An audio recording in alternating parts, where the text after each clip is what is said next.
Greetings to one and all, my lovely students. How is it going?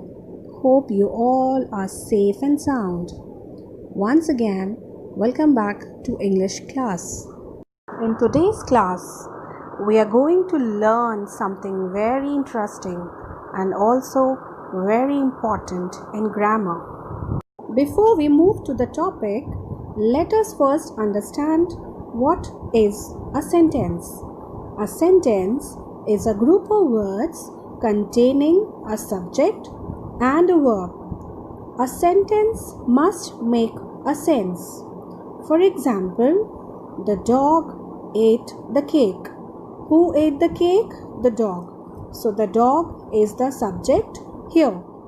Similarly, today the teacher talked to the student. So in this sentence, the subject is the teacher, whereas verbs are the action words or the doing words such as explore, breathe, sleep, laugh, and so on. Children, it's quite clear that a sentence must have a subject, that is the naming part, and a verb, which is the doing word.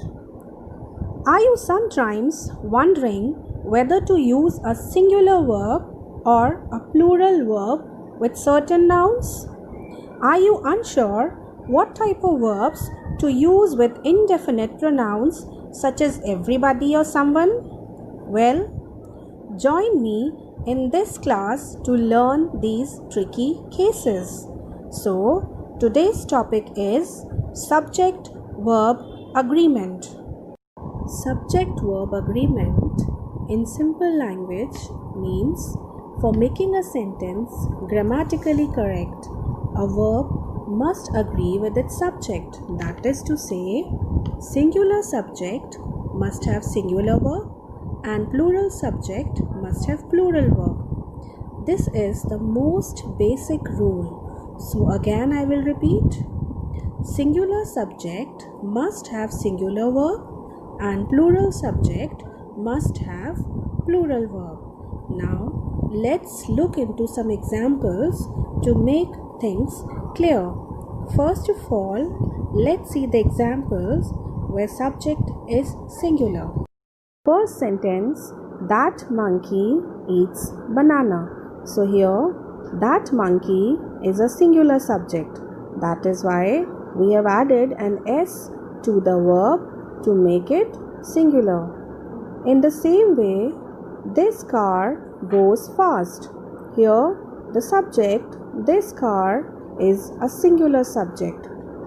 For the reason, we have added ES to the verb to make it singular. So children, you have to simply understand that singular verb mainly has an S or an ES added to the verb, whereas plural verbs don't have any S or ES. Let's take a few examples to clarify. When the subject is plural, like those monkeys eat banana. Here, those monkeys, the subject is a plural subject. That is why the verb is also plural. You can see that there is no S or ES added to the verb. That means it's plural. These cars go fast. Here, these cars is a plural subject. That is why the verb is also plural. Hope this rule is clear to everyone now. However, there is an exception to this rule. Singular subjects, I and you, always take plural verbs.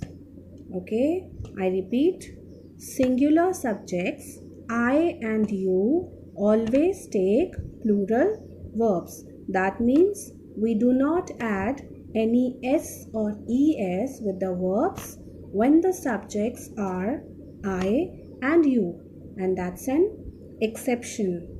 Let us take some examples. I blink every few seconds.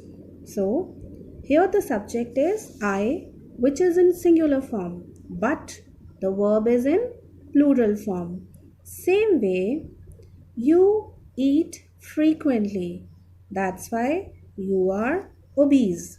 Now let's see this sentence. The subject here is you, which is in singular form, but the verb is in plural form. How do we know that? Because it does not have an S or an ES, right? Now, second part of this sentence, that's why you are obese. So, with you, that's a singular subject, we have taken a plural verb. Okay? Let us now move to the second rule. The second rule is two singular nouns, if they are connected by and in the sentence, the verb used will be plural here. Okay, when two singular nouns are there in a sentence and they are connected with and, we will always use a plural verb. Okay, let's see the examples. The boy and the girl are talking to each other. Here, the boy, singular subject, the girl, another singular subject, connected with and. So we have added a plural verb, are. Second sentence, the cat and the dog are fighting. When the subject cat is connected with the dog, another subject, they are added with and, they become plural. So we have added a plural verb over here.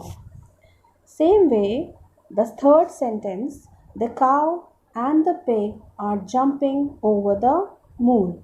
So the two singular nouns, the cow and the pig, they are connected with and. So we have used a plural verb over here. My dear children, I want you all to just revise and go through these rules carefully. And in the next class, we will be dealing with another set of rules for the topic subject verb agreement. Till then, take care of yourself, stay home, and stay healthy. Thank you. Hello, kids. Welcome back to the second session of your English class. Let's revisit what we learned in the first class. In the last session, we learned about a subject, a verb in a sentence, what a subject is and what is a verb in a sentence. So, a subject is the naming part of the sentence, whereas the verb is the telling part or what the subject is doing. And also a very interesting fact that we learned that day was, if we have to make a sentence grammatically correct, the subject and the verb must agree in number with each other, which is also known as subject verb agreement. Alright kids, that means a singular subject will always take a singular verb. On the other hand, a plural subject will always have a plural verb. Do you know what a singular verb is?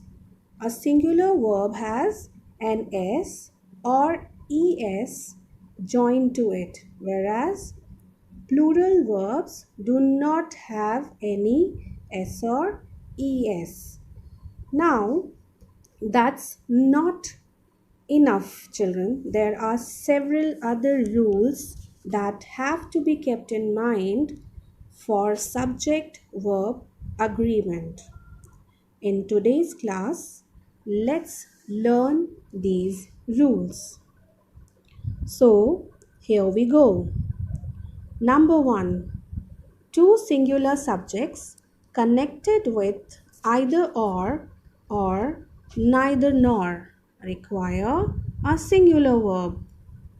Two singular subjects connected with either or neither nor require a singular verb. For example, Neither Juan nor Carmen is available. Is it clear? Another rule. If two subjects, one of them is singular and the other one is plural, are connected by either or neither nor, the verb agrees with the nearer subject. Okay, so the subject which is nearer to the verb agrees to it. If the subject is singular, we will have a singular verb, whereas if the subject is plural, we will take a plural verb. Let's see the examples. Number one, neither the players nor the coach is joining. So here, before the verb is, the subject is the coach, which is in singular form. That is why we have taken a singular verb. Let's see another example.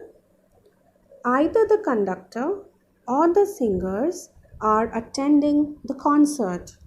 So before the verb, the subject is the singers, which is in plural form. That is why the verb is also in plural form. Is it clear to you now? Now, the next rule. Always use a singular verb in sentences that have one of, none of, even if the noun is in the plural form. Alright, so just keep it in mind. In sentences with one of, none of, we have to use singular verbs. Look at these examples. None of the boys has helped the game. So here we have used a singular verb has. Alright. Children, sometimes the subject is separated from the verb by such words as along with, as well as, besides, not, etc. These words are phrases and not a part of the subject. So, ignore them and use a singular verb when the subject is singular. Let's see the examples. The politician, along with the newsman, is expected shortly. Excitement as well as nervousness is the cause of her shaking. Now, next rule.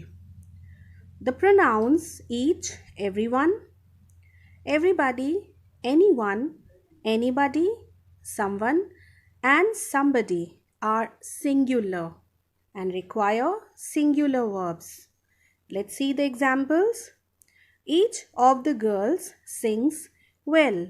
Every one of the cakes is delicious. So here both the verbs are in singular form. A collective noun always takes a singular verb if the idea expressed by the subject is thought of as a unit. It takes a plural verb when the idea refers to separate individuals. Example, the class has prepared a program. Here the class is considered as one single unit. Next example, the class have given suggestions. Here the class is not taken as a whole single unit, but it refers to the members of the class. My dear kids, I hope you must have understood all the subject-verb agreement rules taught to you till now. Please revise them and we will be sending you practice questions for the notebook work through WhatsApp tomorrow. Till then, take care of yourself and keep healthy.